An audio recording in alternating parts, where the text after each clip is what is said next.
ఓం తత్సత్. జయ గురుదేవ్. ఓం శ్రీకృష్ణ పరబ్రహ్మ నమ. శ్రీ గీతా దేవతాయ నమ. భగవద్గీత 5వ అధ్యాయం కర్మ సన్యాస యోగంలో 5వ శ్లోకాన్ని పరమాత్మ తెలియజేస్తున్నారు. యత్సాంఖ్యై ప్రాప్యతే స్థానం తద్యోగైరపి గమ్యతే ఏకం సాంఖ్యం చ యోగం చ యపశ్యతి సపశ్యతి. జ్ఞానయోగులు పొందు పరంధామమునే కర్మయోగులను పొందుదురు. జ్ఞానయోగ ఫలమును కర్మయోగ ఫలమును ఒక్కటిగా చూచువాడే యథార్థమును గ్రహించును. పరమాత్మ స్థానాన్ని పొందడానికి జ్ఞాన మార్గము కర్మ మార్గము రెండూ సమానములే. కానీ ఏ మార్గమైన శ్రద్ధతో భక్తితో చేస్తే అది పరంధామాన్ని పొందడానికి అవకాశం ఉంటుంది. జ్ఞానయోగులు పొందు పరంధామమునే కర్మయోగులు పొందుదురు. జ్ఞానయోగము ద్వారా పొందినటువంటి పరమాత్మ స్థానాన్ని కర్మయోగులు కూడా పొందుదురు. కానీ దానికి కావలసింది భక్తి, శ్రద్ధ, విశ్వాసం ఉండాలి.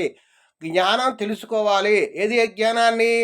ఆత్మజ్ఞానాన్ని, తత్వజ్ఞానాన్ని తెలుసుకోము. పరమాత్మ ఏం చెప్తుండంటే యోగివికము అన్నారు. అదే జ్ఞానయోగము. ఆ యోగాన్ని మనం తెలుసుకోవాలి. యోగాన్ని జ్ఞానయోగం ద్వారా మన పరమాత్మ స్థానాన్ని పొందడానికి ప్రయత్నం చేయాలి.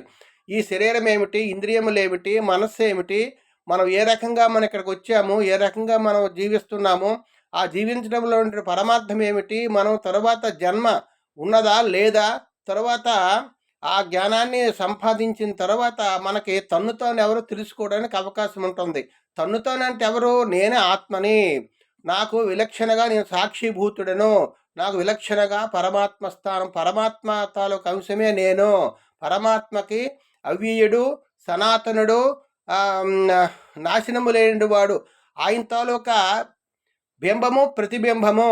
ఆయన బింబము నేను ఆ ప్రతిబింబము అని భావం చేసుకొని ఆయనలో ఏ లక్షణాలు ఉన్నాయో, దయ, కరుణ, ప్రేమ, శాంతి, ఆ విధంగా ఏ విధంగా ఉన్నాయో నాలో కూడా అవే గుణాలు రావాలని మనం అభ్యాసం చేస్తూ సాధన చేస్తూ మళ్ళా ఉండేటువంటి అజ్ఞానాన్ని పోగొట్టుకొని ఆ విధంగా సాధన చేయాలి. కాబట్టి మనం స్వామి ఏం చెప్తున్నాడంటే జ్ఞానయోగులు పొందు పరంధామమునే కర్మయోగులు కూడా పొందుదురు.